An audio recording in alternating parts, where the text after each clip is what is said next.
Assalamualaikum warahmatullahi wabarakatuh.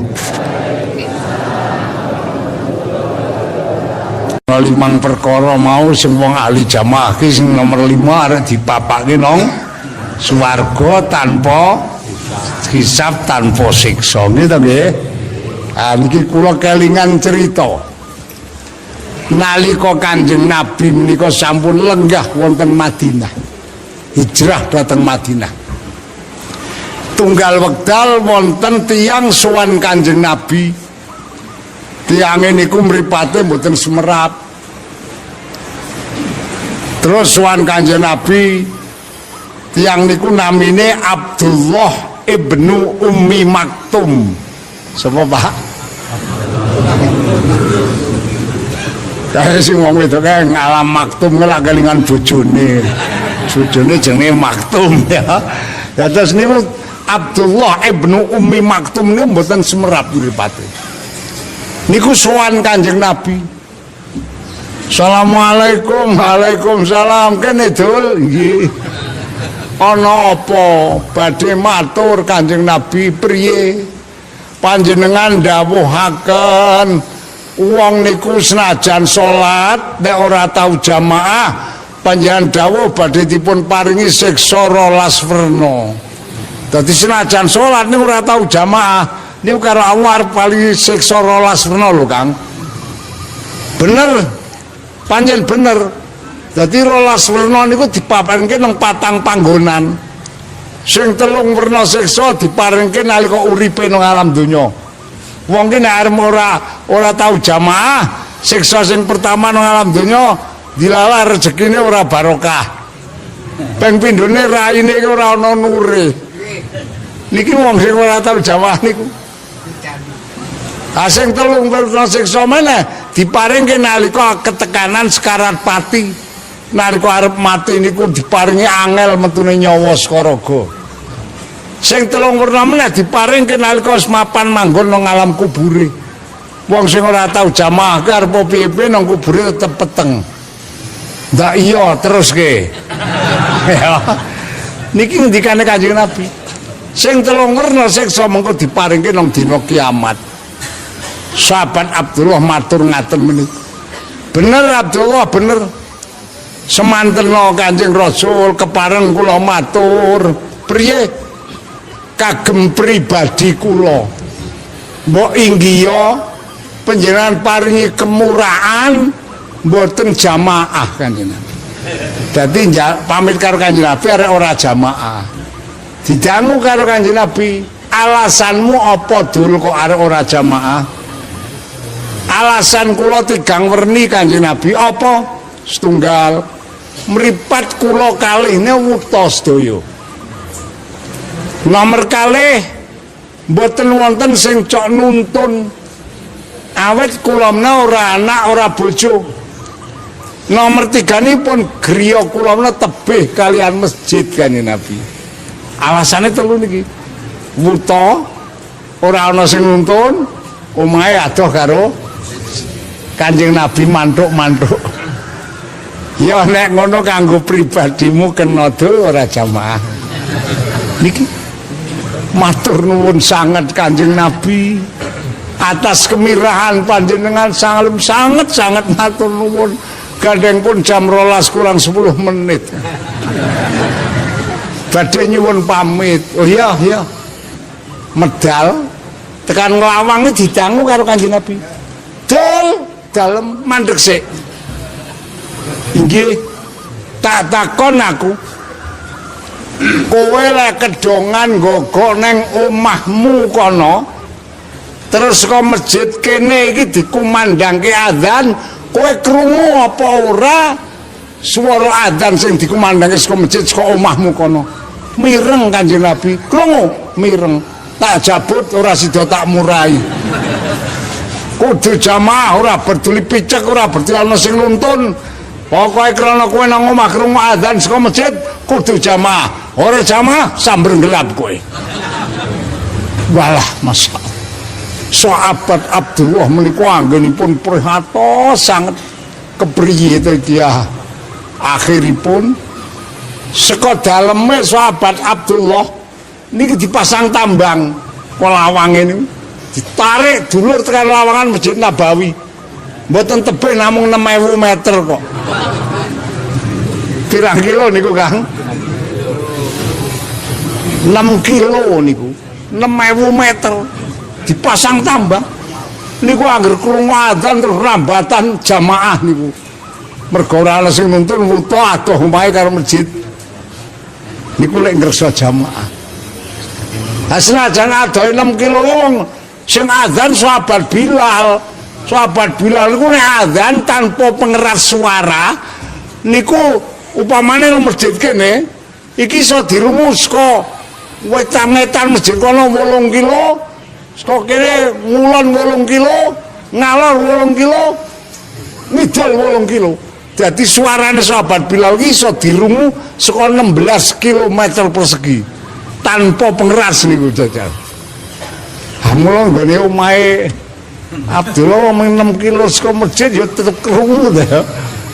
Wah niki masyaallah sahabat Abdullah akhiripun lek ngreksa jamaah niku direwangi pasang tambang saka lawang daleme tekan lawang Masjid Nabawi kuwi ora tau pedhot le jamaah.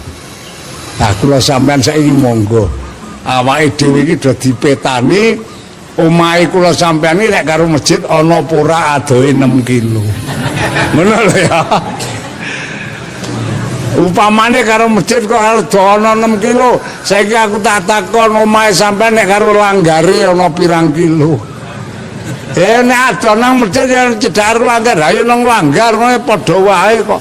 Aja cok seneng salat dhewean. Bab panjenengan Kanjeng Nabi sanget-sanget nganjuraken wontenipun salat berjamaah. Mergane apa to salat dianjurke Kanjeng Nabi kon jamaah niku sebab salat niku penggawe sing abot tur angel. Salat niku penggawe abot tur niki kan dawuh Allah.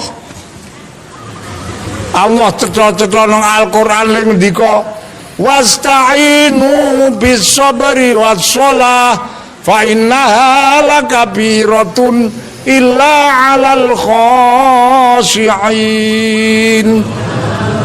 Kowe kabeh padha nyuwuna pitulungan marang Allah supaya bisa sabar tabah oleh nindakake salat. Mergo salat niku penggawe sing abot illa 'alal khashi'in kejaba sing ora krasa abot niku wong-wong sing pancen atine wis khusuk marang Gusti. Nek kados kula barang iki salat iki jeh abot kok. Wong nyatane lho kula lho niki. Nek dong bengi iki lek meleh nganti jam 2 apa jam 3 ngono terus turu arep tangi suban ya meso aras-arasen. Lha sawoten. Niki mila abot Kanjeng Nabi ndawuhaken krana salat ki penggawe abot tur angel mula salatmu tindakno kanthi berjamaah. Angele pripun? Wah salat niku lek angel ki lek iso temerap atine kuwi wong kadang-kadang wis ditata wis mapan ngono ku anggere semene Allahu Akbar ngono ku atine bubar kok. Lalu napa mboten? Sing mau ora dieling-elingke nggih napa nggih? Sing mau golek ora ketemu ki dilalen mandang salat kaya jedul. Niki angele teng mriku niki. Mula Kanjeng Nabi sanget-sanget nganjuraken salat direksa kanthi berjamaah. Salat niku nek ditindakake kanthi berjamaah Kanjeng Nabi dawuh mbah kusuk mbah ora kusuk mbah fasih mbah ora fasih karo Allah tetep salate mau diregani 17 derajat diparingi ganjaran 17 niku ora khusuk wis to. Lah kula kemot setunggalipun pangendikan panjenenganipun Imam Abdullah Ibnu Alwi Al-Haddad niku mendikaken endi-endi papan, mbah kuwi masjid, mbah kuwi musala, nang papan kono ditindakake salat fardu kanthi berjamaah. Upamane tak contohke nang masjid kene pas ditindakake salat berjamaah wong Selasa semat zuhur. Nggih nggih. Niki nalika salat zuhur ditindakake berjamaah teng masjid niki, Allah nimbali malaikat. Malaikat dalam kae kawulaku agi padha nindakake salat zuhur berjamaah nang masjid geger lebar Selasan. Tilih ana menapanipun Gusti imam sak makmume kae tilih ana atine kusuk ora. Malaikat terus medhun nilai atine imam, atine makmum langsung latar barang ketilai kabeh. Rampung malaikat matur Gusti sampun kula tuweni atinipun imam sak makmume pun sedaya alhamdulillah mboten wonten ingkang kusuk. Imame barang ki ra kusuk jajal. Ngono nggih, ono imame kaji solihun. Ah, Masya Allah. Wis dijawab ini Gusti Allah kok ora duka to. Mudhun maneh malaikat, mudhun maneh tilehi menapanipun Gusti. Wacan-wacane imam makmum kabeh dirungokno fasih apa ora. Malaikat ngrungokke kabeh dirungokno. Rampung matur Gusti, waosanipun ugi mboten wonten ingkang fasih. Ngono nggih sebabe ompong sedaya nika. Wong ompong nek kon fasih ya ora iso ta ya Kang ya. Wis dijawab ngene iki Allah mboten duka. Mudhun maneh malaikat, mudhun maneh. Menapanipun Gusti lari ane makmum kae lempeng pora rapet pora. Malaikat medhun meneh nilai lari ane. Matur Gusti lari ane nggih mboten lempeng, nggih mboten rapet. Akhiripun Allah le ngendika, malaikat dalem senajan ora khusuk atine, senajan ora fasih wacan-wacane, senajan ora rapet ora lempeng lari ane makmum, nanging kawulaku oleh nindakake ibadah salat fardu ditindakake kanthi berjamaah. Ingsun Allah ora arep ngilang-ilang kangelan lan rekasane kawulaku. Iki ngendikane Allah. Mula ora berduli ora khusuk, ora berduli ora paseh, ora berduli ora rapet, ora lempeng lariane, tulisen ganjarane. Pinten Gusti? 17 derajat. Menika sinten? Makmum. Wah, Masya Allah. Ora khusuk makmum lah 17 lho Kang. Wes sampun, meneh. Pinten Gusti? 17 derajat. Menika sinten Gusti? Imam. Kula niku mandang krungu pengendikan ngono kuwi ya rada gelo lho Kang. Makmum 17 kok imam kok ya mung 17. Wah. Mongko nek rekasane tetep rekoso imame lho Kang. Nggih napa mboten? Wong imam ki nek munggah gegasin denek-deneke jekare makmume. Ana salate lek munggah kasep ya diawasi kepel subuhe lho Kang. Wah 4:30 pentonge diadani pujian 5:30 kok imame gek munggah. Jadi kadang-kadang ngoten. Ning krana apa? Kabeh niku niate berjamaah. Mula imam karo makmum karo Gusti Allah diparingi ganjaran sing padha rupane 17 niki. Dadi nek kula sampean iki wis ngerti fadilah jamaah kok ora gelem nglakoni engko mesti bakal getun. Mongko getune wong wis mati niku ora ana rampunge niku. Ora ana rampunge. Nek getune wong urip ngono harus mati rampung. Nek getune wong wis mati niku ora ana rampunge tekan dina kiamat.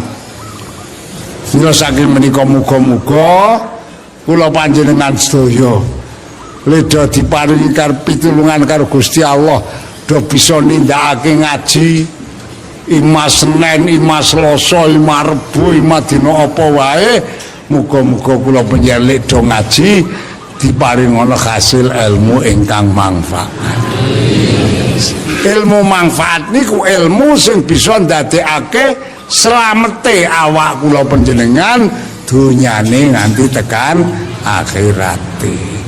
Antawisipun sing paling gampang pun bab ibadah salat niki arep kepengin salat kula panjenengan diterima nang ngarsane Allah, monggo ditindakake berjamaah.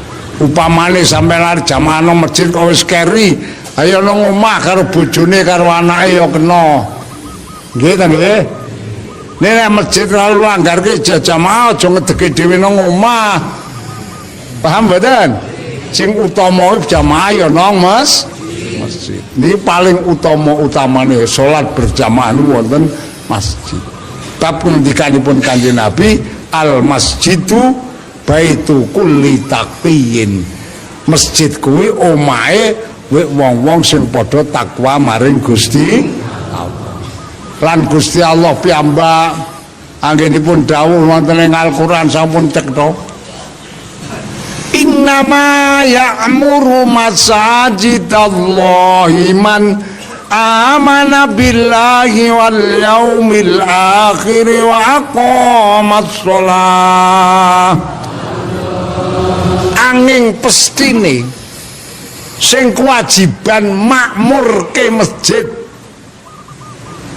ngrameke masjid kanggo ibadah ya wong-wong sing padha iman maring Gusti, wong-wong sing padha jumenengake salat. Lah nek saniki kula sampean wong iman, wong ahli salat, ning lek salat ora do gelem nang masjid, upama masjid sampean ditembung karo wong liya disileh oleh ora? Kang masjid tak silehe harga apa? Wong ora dinggoni karo sampean tak silehe gejantilan. Kira-kira angsal napa den? Ya mesti ora oleh lah ya.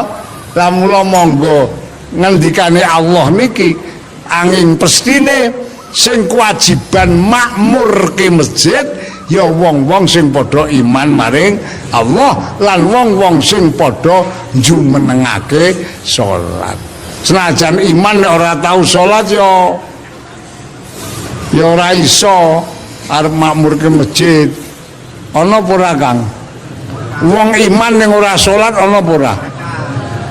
Ya ngandel karo Gusti Allah, ya cok maca syahadat ning ora tau salat. Niku ya ana kaya ngoten niku. Ane ya mbah seurusane akhirat aku ora ngerti niku. Arep kepriye ya kersane Allah.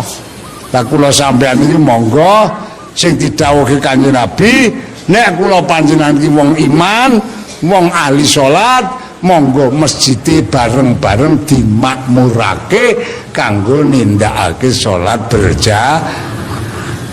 Nek wis lebar salat wiridan sak derajat sak pangkat. Awit wiridan dzikir lebar salat iku sing dawuh uga Gusti Allah. Fa idza qadaytumus sholata fadhkurullah. Nek kowe kabeh wis padha rampung olehmu padha salat, mongko padha zikira maring Gusti Allah. Dadi zikir ki ana kalane maca istighfar, niku ya klebu zikir. Ana kalane maca tasbih, niku ya klebu zikir. Ana kalane maca Quran, niku ya klebu zikir. Maca selawat ya klebu zikir. Dadi zikir niku isine werna-werna. Ora men la ilaha illallah tok niku mboten. La ilaha illallah ya klebu zikir, istighfar ya klebu zikir. Dadi zikir niku isine werni-werni. Mula Allah dawuh, nek kowe kabeh wis rampung olehmu padha salat, aja padha lali padha zikira marang Gusti Allah. Muga-muga awake dhewe diparingana pitulungane Gusti Allah, sak derajat sak pangkat awake dhewe iki do bisa nderek apa sing didhawuhke Allah lan sing didhawuhke Kanjeng Nabi. Ben kabeh tekan akhire mengko kabeh do diparingi slamet awit donyane nganti tumeka akhirate. Allahumma. Bab salat tahajud niku dawuhe Allah nang Kanjeng Nabi wajib. Ning nek umate Kanjeng Nabi le nindakake salat tahajud dihukumi sunat. Wajib ki nek ora nindakake kepatrapan dosa. Ning nek sunat nek ora nindakake ora kepatrapan dosa. Ning ora oleh ganjaran. Ngono lho. Bedane teng mriku. Mula nanggon ayat Quran niku nek jaman kula mbiyen ngaji tafsir Pak Kiai lek manani wa minal laili fatahajjat bihi nafilatan. Nafilatan niku nek cara arti manane jane sunat. Ning nek nang Quran niku nafilatan iki manane cara Jawa dadi fardu tambahan. Wa minal laili lan saking wengi fatahajjat mongko tahajud sira Muhammad nafilatan hale dadi fardu tambahan. Jadi sholat tahajud niku kanggone Kanjeng Nabi fardu ain. Ning kanggone kula sampean umate sunat muakkad. Paham niki? Ah terus wiridane mau kon maca tasbih muni piye Kang mukae? Subuhun kudusun Rabbuna Rabbul malaikati waruh ngono to. Kula kelingan nalika Kanjeng Nabi Ibrahim diangkat dadi khalil Allah niki lak malaikat do protes karo Gusti Allah. Gusti napa Ibrahim niku wong seneng bondo duwe bondo kok diangkat dados khalil niku keistimewaanipun pripun? Gusti Allah ngendika bener Ibrahim kae bandane akeh. Ning bondo semono akeh kae ora ana sing tememplek nang atine Ibrahim sak cuwil-cuwila. Napa nggih Gusti? Jajal kono. Jajal. Nabi Ibrahim niku lak gadah sapi wedhus niku akeh sak lapangan. Niku sak lapangan niku Nabi Ibrahim kabeh. Kae senajan kono bandane ora ana bondo sing tememplek nang atine Ibrahim. Nek ora ngandel jajal terus tenan. Malaikat iki jajal Nabi Ibrahim iki karo bondoe kemantil-mantil apa ora. Medhun mendo-mendo wong ngemis. Nabi Ibrahim napa Kang? Sowan badhe nyuwun sak paring-paring wedhus gering nggih purun sapi gering nggih purun.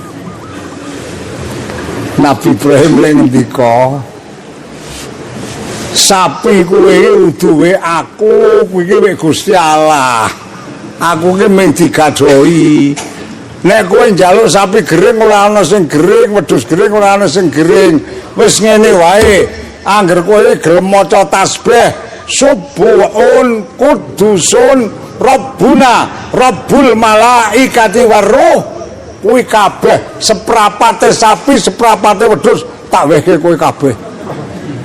Tenan malaikat maca subuhun kudusun Rabbuna Rabbul malaikati waruh. Wis ki wedhus ki sapi seprapat kowe kabeh. Nek kowe gelem nambahi maca tasbih pisan Kas tak tambahi seprapat meneh.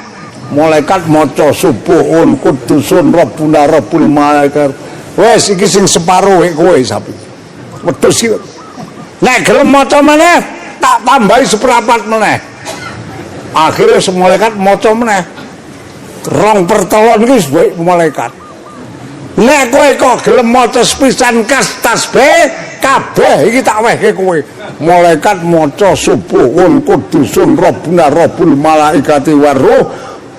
Kuwi akhire Nabi Ibrahim ndika, sapi wedhus sak lapangan, wek kowe kabeh Kang. Malaikat bingung. Priye iki? Waduh. Terus akhirnya saking bingung iki kula niki malaikat kok dipun paringi wedhus salahe sapa kok semang ngemis. Malaikat bingung niku. Akhirnya matur karo Gusti Allah, pripun iki Gusti, aku wae ora ngandel. Aku ki luwih ngerti timbang kowe. Dadi Ibrahim kok blandane okene ora ana sing temempel nang ati. Mula wedhus semono bagi kowe kabeh, aku salah semang njaluk ae karepmu adalah ngendi. Monggo malaikat ku ra ndek kandhang, ae bingung lho niki. Ya mula niki nuwun sewu Kang, kita ijazahke karo sampean. Nek maca subuhun kudusun rabbuna rabbul malaikati waruh niku paling sithik ping 4. Syukur-syukur diajegake pendak bengi apa awan lek maca subuhun kudusun rabbuna rabbul malaikati waruh ki punjul saka ping 4. Kuwi apa fadilahe hikmahe? Nek sampean sok ajeg lek maca niku pendak bengi paling sithik ping 4. Syukur luweh niku sampean karo Allah arep dijamin rezekine ora bakal ketengkrekan. Sing ora ngandel jajal ngono ae. Niki sebab malaikat sampun buktekaken kok. Malaikat sampun buktekaken. Jadi kula niku mandang ngerti sejarah niku lah. Tekan seprene ya tak lakoni Kang. Wah aku ya kepengin ora ndek utang kok. Kepengin dicukupi karo Gusti Allah. Kula niki nek pendak bengi ya ora ketung ya kaya ngopo tak waca. Kula tak ajegake nek pendak bengi Bang, jang tangi bengi nika lek maca subuhun kudusun rabbuna rabbul malaikati waruh niku tak waca ping 100. Nek lebar maghrib kae ming ping 3, lebar subuh ya ping 3. Nek bengi tak waca ping 100. Niku tenan kok tekan seprene aku tak angenan ora ndek utang kok Kang. Temenan ayo sapa sing tau utangi lho tak bayar ayo. Kuwi tekan seprene karo Gusti Allah diparingi ora ndek utang. Niku tak angen-angen mergo barokahe maca tasbih. Tasbih malaikat sing diulangke jane Nabi apa dening Nabi Ibrahim niki. Ha niki monggo. Sampeyan mulai kok bengi wis jajal. Kok anggere sing lakoni sesasi kok sampeyan rezekine kok diparingi rada sulit kangel mara nang aku. Tak wehi wis anggo. Oh tenan niku. Gusti Allah kok sing dawuh niku. Angger gelem maca wiridan subuhun kudusun rabbuna rabbul malaikati waruh iki karo Gusti Allah arep diparingi lancar rezekine. Diparingi kecukupan apa sing dadi butuhe. Niku kula matur ngeten wis mbuktekke. Nggih. Iki mula mau Pak Swam nika ora ngandhake cek njajal kakangne. Jal tak lekasane ngene iki engko kakangne omong ora. Kelak males mergo gek Selasa kula ora ngaji, Bang. Dadi niku nuwun sewu, Kang. Kula niku gek Selasa mboten ngaji niku mergo ana alasan. Kula dina Senin niku lak dijai anak kula niku tilik nang RSU. Nang RSU niku kula niku mboten dikapak-kapake dijepke dokter dipresake. Ah terus akhirnya jebule awake wek kula iku ana penyakite. Ah terus dipresani karo dokter ngomong-ngomong Pak dokter kondo Pak Kyai dalem Pak dokter niki jane mboten bahaya. Ning nek mboten dioperasi niki mangke saged ngganggu saraf. Lah ini terus kapan Pak dokter dioperasi? Sakniki mau napa? Wah mboten nek sakniki ya. Ambo benjang setu, ampun benjang setu Pak dokter. Kapan? Sok Senin. Ah terus estu nggih pun Senin. Tenan dina wingi niku kula nang rumah sakit operasi Kang. Nek aku lah ora omong-omong. Wong adik-adik kula niku ora ngerti kok kula teko kejalih anak kula niku arep nanti iki di rumah sakit bah napa? Oh wis kok mboten napa-napa. Aku anu kantong leboke jebule dioperasi. Ah masyaallah. Barang pun rampung operasi terus kula wis sadar karo Pak dokter dikandani medak pun saged Pak Kyai mpun. Medun sarungan lambenan tak ge mlaku kok wis ora nglir.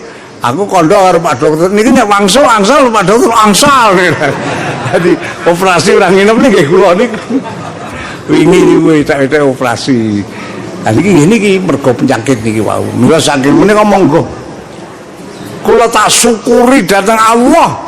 Kaya ngapa wong iku anggere gelem nyebut asmane Allah, gelem eling karo Allah, tetep arep ditulungi kok karo Allah.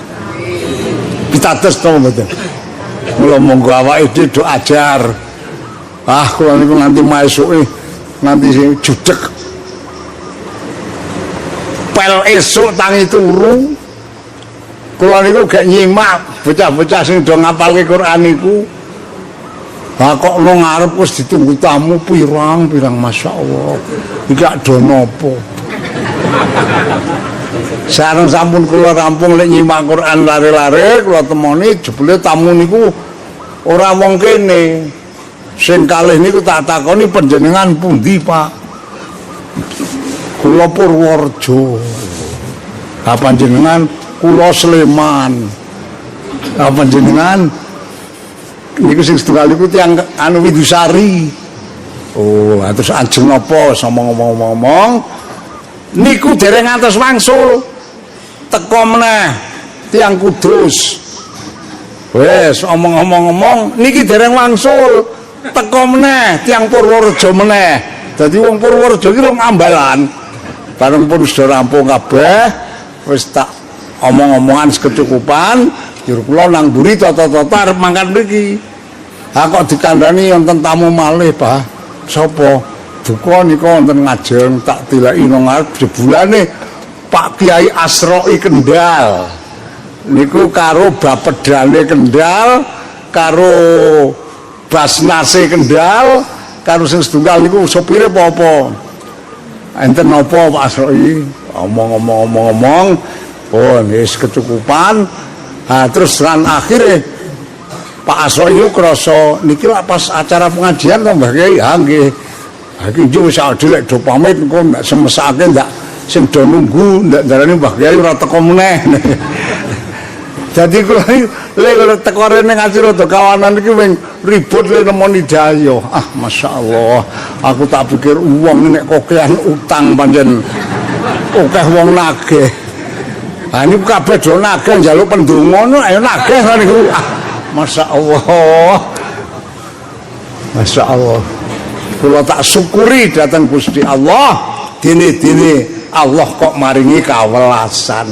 Mula kula ngajak datang ahli kula sedaya jamaah Selasan monggo lah awake dhewe selagine isih diparingi kesehatan, muga-muga iso istiqomah. Lek ngaji diparingi tutuk ora bola-bali leren. Ngoten nggih. Nyuwun dhateng Gusti.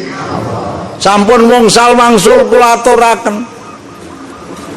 Ngendikane Kanjeng Nabi, wong lungguh sak jam nang pengajian niat ngaji.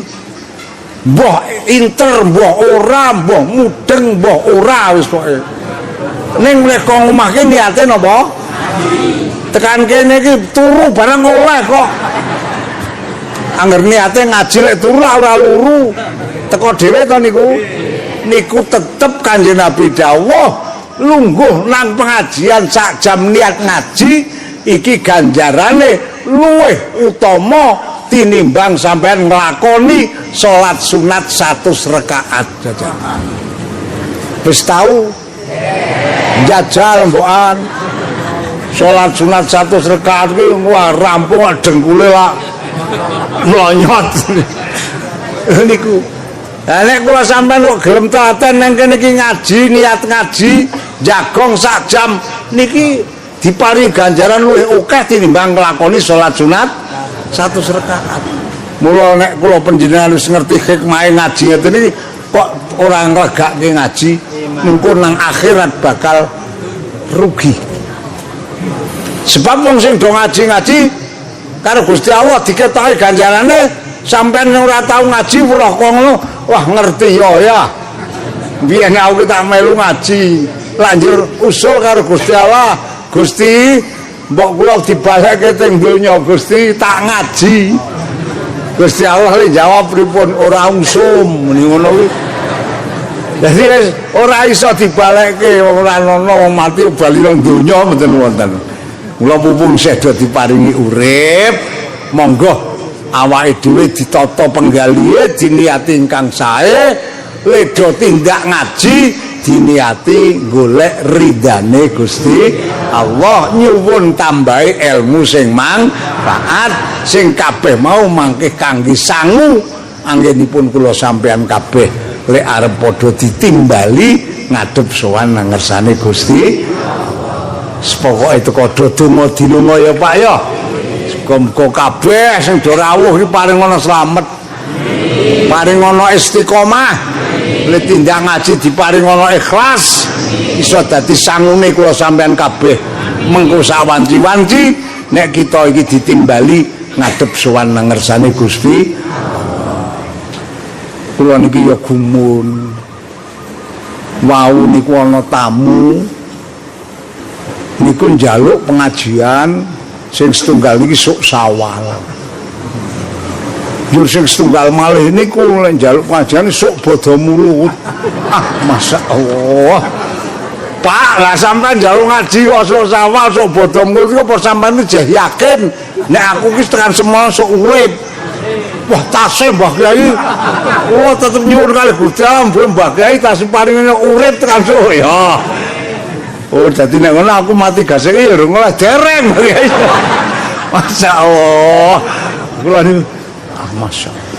Kok semene kanugrahane Gusti Allah. Dadi kula tetep kula syukuri.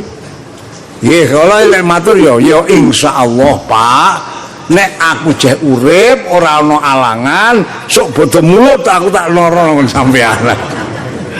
Ya Allah ya Rabbi. Yakin menika pentingipun kula panjenengan do merlokake ngaji iki cetha-cetha wong ahli ngaji ini tetep karo Gusti Allah diberkahi lan dirahmati. Paling ora di ngapura dosane kok. Tenan kok Kang, tenan niku. Upamane sampean mau gek rene iki nggawa dosa 100 ya. Upama kok kuwi.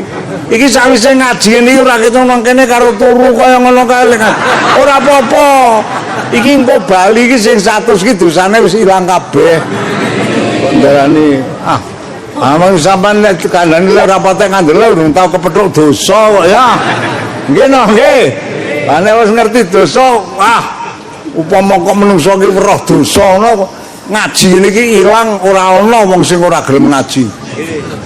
Lah saking menika mila kula sangat ngajak dhateng ahli kula sedaya, monggo awake dhewe bareng-bareng selagine isih diparingi urip, isih diparingi sehat, isih diparingi kuwasa, aja bosen-bosen lek do ngaji.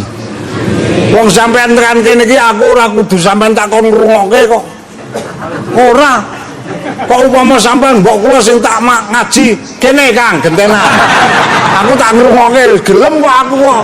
Kok darani apa? Ora aku kudu sing mulang mboten kok sampean usul mbok kula tak kene lho. Saiki harus mangse Cuk. Bab kula niku pancen ya nang kene iki ati niat ingsun ngaji mung arep golek ridane Gusti. Ora golek pamrih apa-apa kok aku. Nek ora ridane Allah niku wong ki urip tekan matine bakal diparingi kenikmatan ingkang sampurna. Leres napa mboten?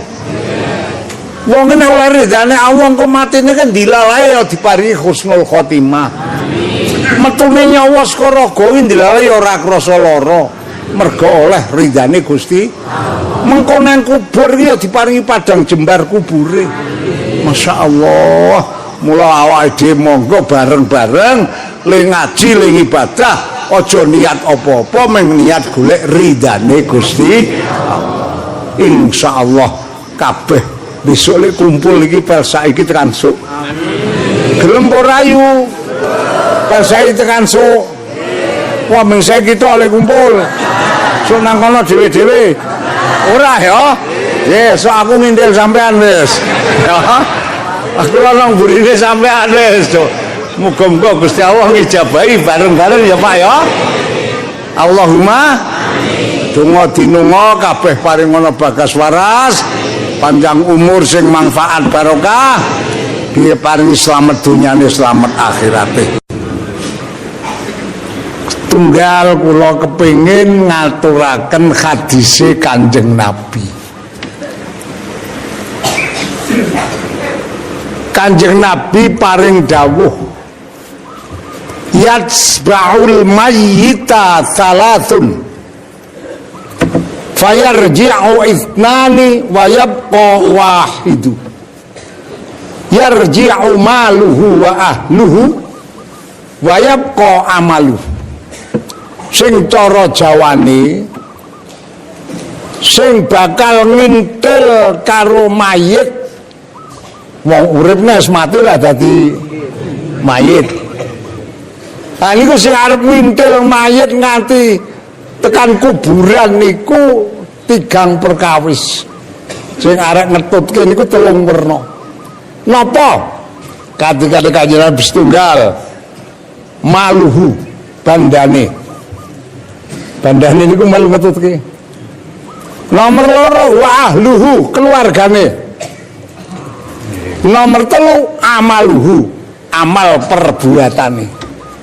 Nanging Kanjeng Nabi dawuh telu-telune iki sing loro mandhek dalan. Yarji'u isnani. Sing loro bali apa? Bondo karo ahli iki ora bablas. Ingkang bablas nututke tekan akhirat niku setunggal napa amal. Contone sing gampang mawon. Nek ana wong mati ki lak ya diulesi bar diulesi tunggangke krendha nang krendane lah dislemeki jarit barang ya yu nggih kemuli lurupi payungi 12 anak putu do mikul terus ning sing jenengane bondo karo keluarga iki men tekan ngarep ruangan kubur. Nek wis tekan ngarep ruangan kubur klendhoduke mayit dilebokke ruangan krendane go bali pemelu dipendhem ora. Keluargane sing do ngiring ya melu. Jur sing ngancani mayit niku sinten? Namung amalipun. Amal perbuatane. Perbuatan apik ya ngancani, perbuatan ala ya ngancani.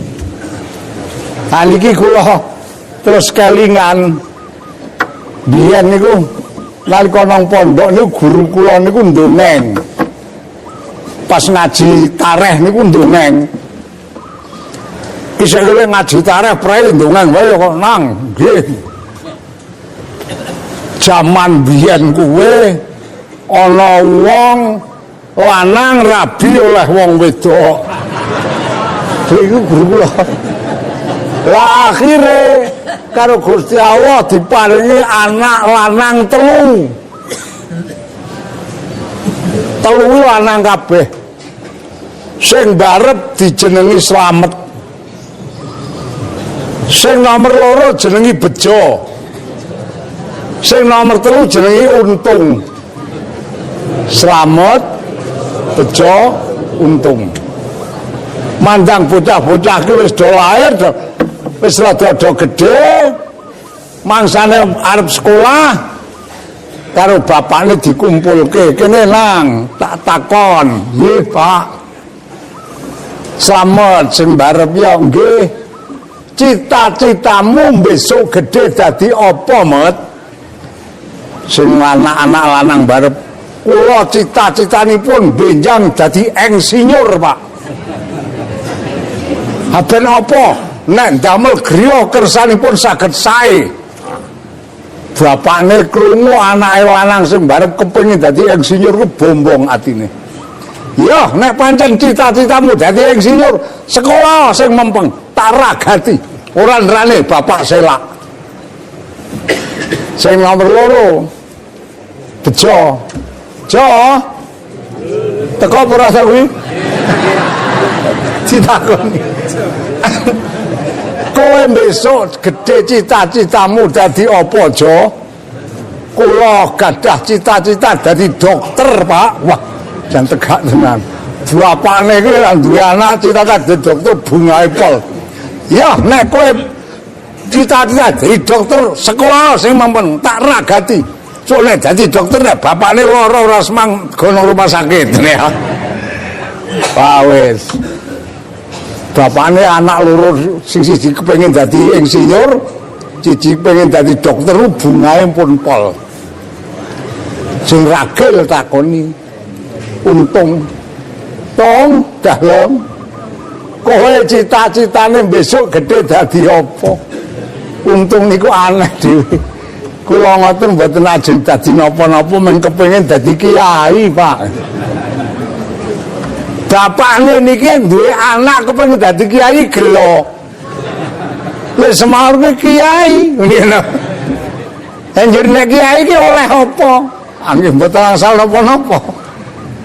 Wis ngene. Kowe nek cita-citamu dadi kiai, sakarepmu arep kepriye carane ning bapak arep ora ngragati. Nek wong tuwa ngoten niku jenenge adil ora ya Kang ya. Sing loro diragati sak kuat-kuate ning sing dadi kiai ora diragati. Tapi pancen sing anak nomor 3 ki cita-citane pancen kedangaten. Nggih, mboten napa-napa, Pak. Kula mboten diragati, mboten napa-napa, nyuwun dipun dongaaken mawon napa. Oh ya, nek donga tak dongake ning ora ngragati. Estu. Suwening laku sing kepengin dadi insinyur wis dadi insinyur, sing kepengin dadi dokter wis dadi dokter. Akhirnya anak sing loro wis dosa nyambut gawe kabeh, wis do dadi wong iso golek duit. Bapakne di wektu anak sing loro ki rembugan. Yang cara kene wong sing siji nang Bandung, siji nang Jakarta. Rembugan. Ade boten bali ora Mas, saya bali yang karo nilai bapak ya. Nggih, tenan. Bali tekan omah terus bapakne dimaturi, "Pak, niki kula kalian adik kula bejo wangsul lajeng matur kalih bapak. Gandeng kula kalian kamas kula kalih adik kula bejo sak menika sampun dados tiyang. Kamas kula adik kula sampun dados dokter. Kula mboten dadi insinyur lan wis iso nyambut gawe iso golek dhuwit. Sakniki kula kepengin males kalian bapak. Bapak badhe ngersakaken tindak pundi, Pak? Monggo kantun ngendika mangke kula dherekaken. Lalu nang ndi ya bapakne iki? Lagi monggo sakersane bapak. Teng pundi mawon pun. Aku ki kok krungu nene Jakarta ki ana Taman Mini Indonesia Indah. Wonten, Pak. Mbok njajal bapakne iki diterke rono. Oh, nggih. Badhe numpak sepur, napa bis, napa pesawat. Wah, jan anake ya wis teko nggo montor dhewe wae. Oh, nggih. Tenan terke. Tekan Jakarta mubeng-mubeng nang Taman Mini Indonesia Indah. Wis tau rono, Kang? Wah, ndelok werna-werna nang kono apa-apa ana. Mandang wis rampung, tepung, bali. Tekan omah bengi diomong-omong. Terus pundi, Pak? Wah, aku wis marem banget. Duwe anak kok ngertine karo wong tuwa. Ki wong tuane iki diplancongke nang Taman Mini iki wis bungae pol. Angene bapak sampun marem, kula matur malih Pak, nginjang badhe ngersakaken tindak pundi, pupung kula tasih prei. Nanti ya nang, manggaken. Nganu wae ya nang Tawang Mangu. Tawang Mangu niku pundi ya Pak? Jogja kuwi nggon sing ana Banyuwanjlok kuwi. Oh nggih. Terke nang Tawang Mangu, ndelok Banyuwanjlok wis tau rono, Kang? Oh iya syukur. Mandang wis rampung, mulai. Dengan mau bengi ameng-ameng meneh. Benjang ngersakaken tindak pundi, Pak? Nanti nang wis nganu wae sesuk sing cedhak wae teng pundi nang Gembira Loka. Ndelok kethek. Wes terke nang Gembira Loka. Mantos mubeng-mubeng nang Gembira Loka bali kesel. Terus bapakne kondo nang dalem, aku saiki lek mlancong wis tutuk ming garek kurang siji aku. Napa Pak? Aku kok kepengin dolan nang Kraton Solo. Kepengin arek ndelok kereta kencanane Ratu Solo, kepengin arek ndelok pakaian agemane Ratu Solo. Oh nggih Pak, monggo mangke ngenjang tak derekaken Pak. Terus tenan karo anak loro terkait.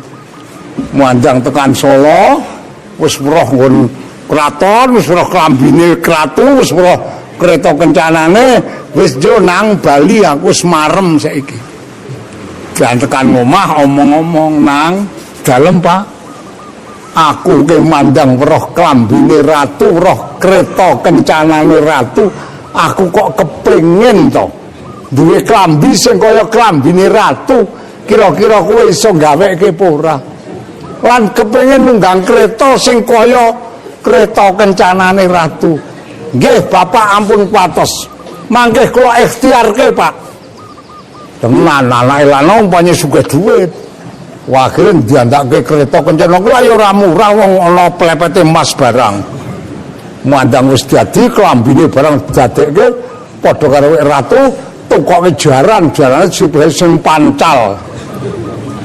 Mandang wis dadi pun nggo Pak sakniki niki sampun dados monggo nek ajeng tindak teng Kraton Solo disamekaken kalian kereta kencanane ratu. Monggo kula dherekaken. Keretane tunggangi wong telu. Bapakne karo anak loro. Mandan tekan ngarep lawang kraton karo tentara kraton ku dihormati darane kuwi ratune. Dihormati. Mandang deleki mlebu kok jebule ratu nang dalem. Kereta kaya ngono iki berarti iki ratu palsu iki. Wah, akhire ratune niki apa? Tentarane niki wau nyekel karo tiang sepuh niku dicekel, ditahan, terus keretane dirampas. Lebar ngono terus diadepke ratu. Monggo ratu menika rakyat ingkang kurang ajar. Nembo-embo panjenenganipun sang ratu awet agemanipun ngantos dumugi titianipun. Kereta kencanane sama kalian kagunganipun Kang Ratu. Pakaianipun iki sama kalian agemanipun sang ratu. Barengnya terus karo ratune disidang diputus. Gandeng kowe rakyat wani-wani ngembari karo ratu, kowe saiki tak hukum pati. Dipateni. Wah, susah tenan niku. Nangis-nangis matur, ratu nyuwun pangapunten kepareng matur apa? Menawi kula ampun dipun hukum pati kados pundi? Kowe ora gelem tak hukum pati. Inggih yang nganyang menawi pareng ampun dipun hukum pati. Ya wis saiki. Nek kowe pancen ora gelem tak hukum pati, kowe tak golek tak anu apa wehi syarat. Dos pundi? Anggere kowe bisa goleke contoh patang werna digawa rene. Kuwi kok anggere bisa teko, bisa cocok, kowe tak bebaske ora tak hukum. Menapa sang ratu contoh patang perkara pisan. Aku golekno contoh wong sing rekoso donyane ning kepenak akhirate. Siji. Nomor loro, golekno wong sing kepenak donyane, seneng donyane ning rekoso lan cilaka akhirate. Sing nomor telu, golekno wong sing kepenak donyane, kepenak akhirate. Nomor papat, golekno wong sing rekoso dunya, rekoso akhirat. Wah, lek gawe contoh ya pinter satune. Wah, tiang niku mumet. Wis kono gawe tak kei inah kowe bali. Tak wehi wektu 2 dina. Sesuk 2 dina kowe ngadep rene contoh patang perkara kudu digawa. Bali tekan omah rundingan karo anake loro. Sing nang pondok urung dirembuk iki. Wong ora sangoni kok. Kepriye nang ki bapak kon goleke contoh. Siji wong sing kepenak rekoso donya kepenak akhirat, loro sing kepenak donya rekoso akhirat, telu sing rekoso donya rekoso akhirat, papat sing kepenak donya kepenak akhirat. Kuwi diwai wektu rong dina kon golek contone kowe iso apa ora nang. Wis cobi mangke tak buka teng buku les sekolah. Hati goleki nang buku les sekolah ora ono. Akhirnya anak lurus angkat tangan, Pak, kula kepeksa mboten saged madosaken contoh menika. Niki menggah kula ingkang saged adik kula. Sapa? Untung. Ingkang saged madosaken contoh niki Untung. Nek kula kalian Kamasuk mboten saged. Ngono iki. Ya wis kono adimu paranon. Lah. Wong tuwa arek goleh. Akhirnya kakangne loro marani adine nang Garjo. Kalau modal nang Garjo. Tolong apa Mas? Aku dikongkon bapak, sampean saiki kon bali, mergo bapak kudu arek omong karo sampean, mergo bapak iki kena masalah sing abot banget. Aku karo Kamasku Slamet ora iso. Mula sing iso iki kowe. Yo saiki kowe bali. Ya, panjen bapak nimbali aku ya tak bali senajan aku ora ragati wong jeneng karo wong tuwa kuwi wajib manut, anakku wajib tab. Ha iku nek santri ora ragati mesti karo wong tuane manut. Bali. Wonten dawuh, Pak, kowe takon bali nang. Kados pundi? Iki ngene nang. Aku iki lak kena perkara karo ratu. Mergo aku lek ngembari karo agemane ratu, ngembari karo titiane ratu, sehingga aku saiki kabeh klambine, kabeh kereta kencanane sak jarane ditahan karo ratu, lan aku arep dihukum pati, aku ngenyang bisane ora dihukum pati, ke ratu ngenai syarat. Aku kon golek contoh 4 perkara. Iki kakangmu tak jambati ora iso. Kowe sing tak sambati. Napa Pak contoh 4 perkara?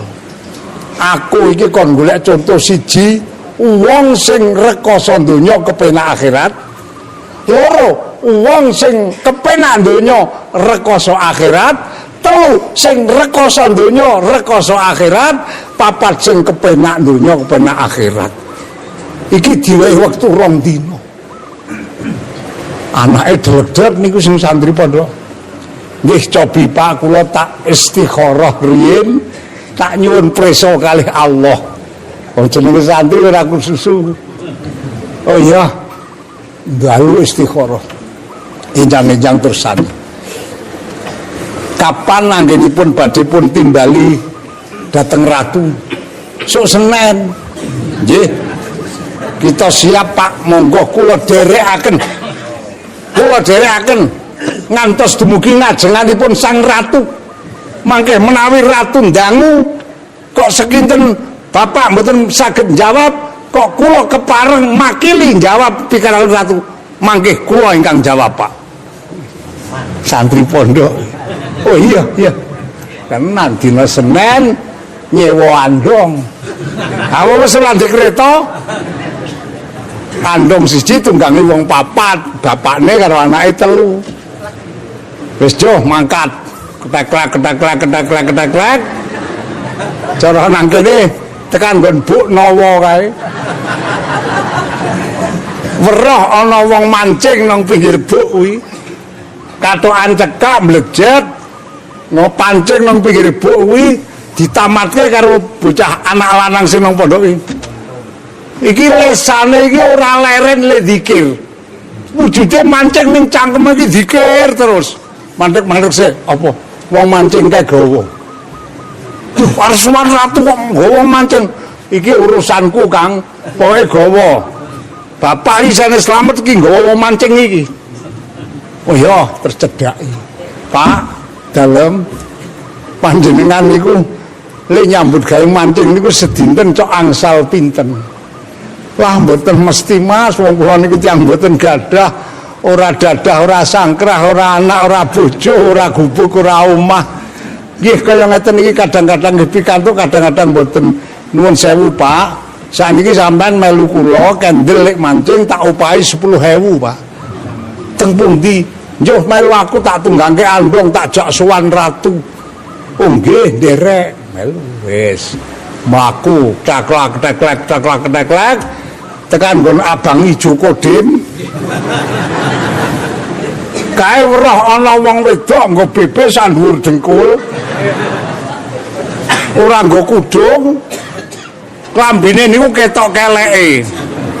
Lalu menjep anake lanang ki, Kang mandek Kang apa cewek kae gawa. Wong gawa cewek bareng wis pokoke gawa. Kae engko sarek nyelametke bapak iki kae. Apa iya terus diundang karo anu Mbak come here. Yo sampean melu aku tak wehi duit nyah. 20.000. Ora mung 10.000, 20.000 wong ku pancen regane larang kok. Yo melu aku. Teng pundi? Sowan ratu. Oh nggih. 12. Tekan Tidri Mertoyudan kae lak ana kretek to kae Kang. Aku ngono kuwi nang isor kretek ana kere gek mbakari kadal. Mandek Kang apa kere iki gawa. Kok nggo kere barang ngambon-amboni wis ora peduli pokoke gawa iki engko dadi lantaran nylameti bapak iki. Oh ya. Yo Kang kowe melu aku nyah tak upahi 10.000 Kang. Teng pundi Mas? Menggone Ratu Solo. Nggih. Wong kere ajak nang kraton ayo seneng banget monggo diupahi. Wis 12 tekan kraton mlebu mandang sekan lawang kraton anake lanang sing loro sing barep slamet karo bejo kandha Pak kula le ndereke bapak namung wantun dugi ngriki Pak.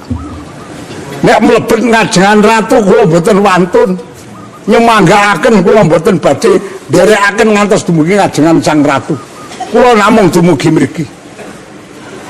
Bapaknya ya delek-delek, wah tak ragati kok mentekan kene lek nekake.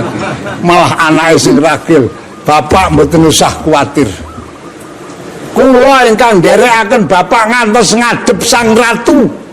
Mangke ingkang dampingi bapak pendangonanipun ratu kula. Naipun parengaken mangke ingkang jawab kula, Pak. Monggo, Pak.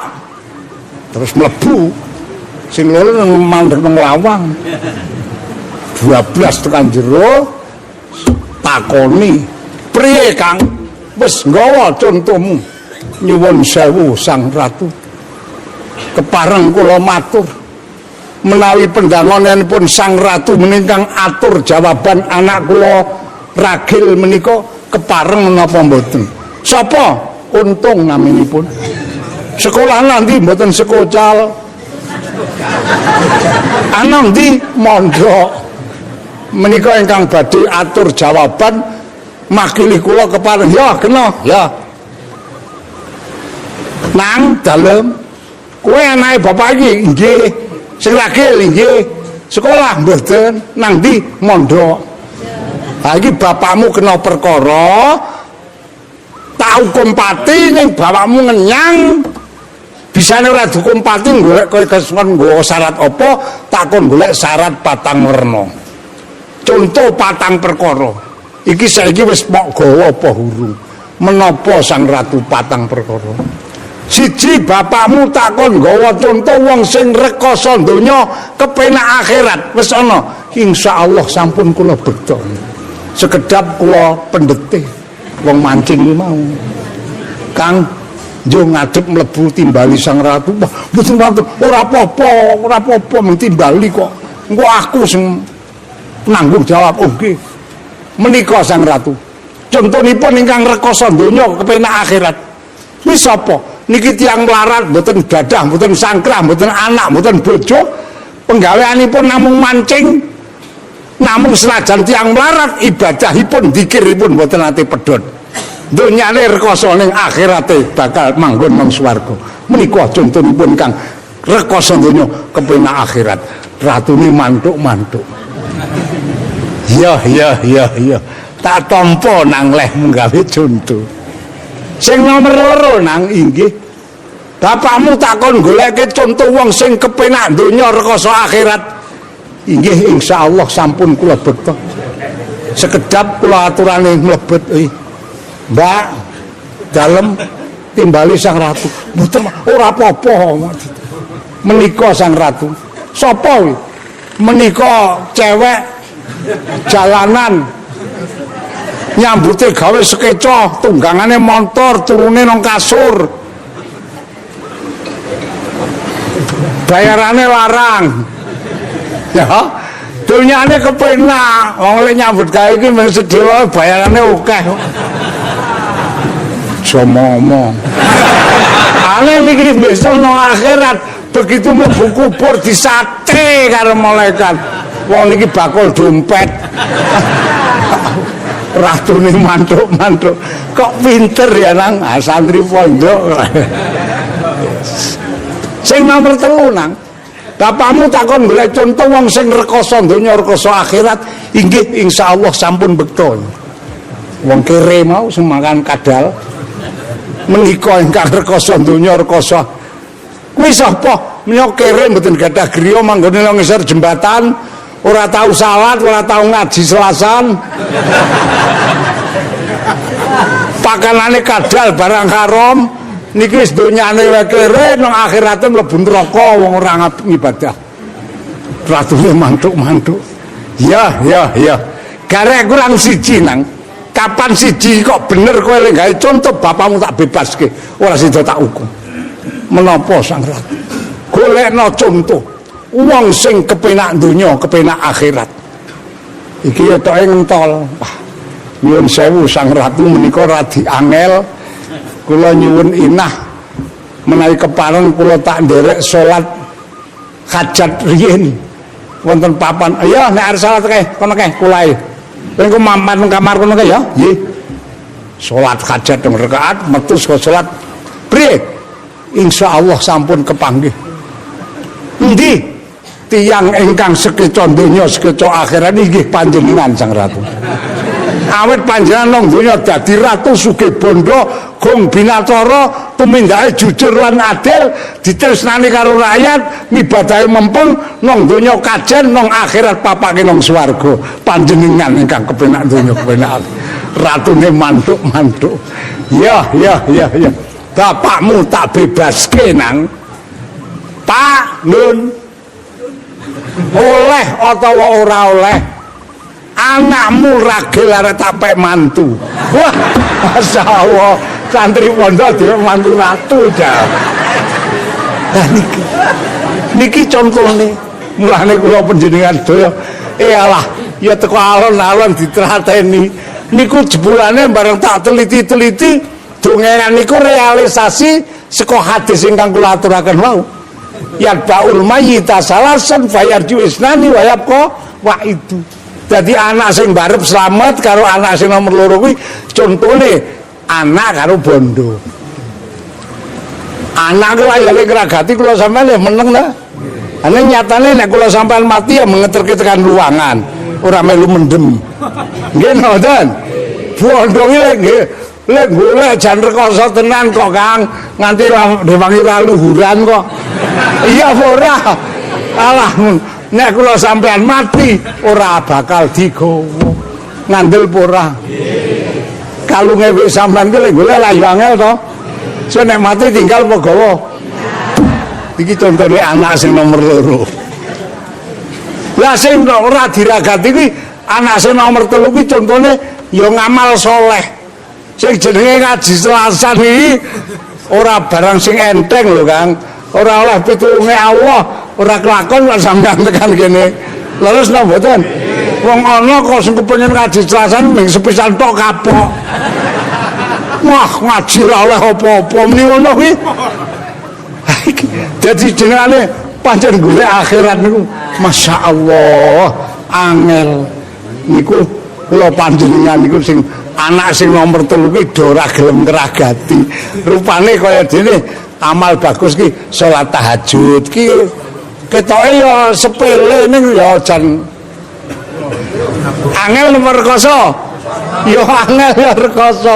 Salat duka ngajengake salat duka iki ora barang sing gampang nggih mboten.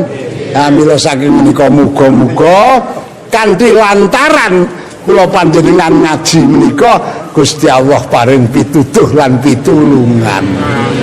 Sehingga kita-kita sedaya le ngaji diparingi iso istiqomah.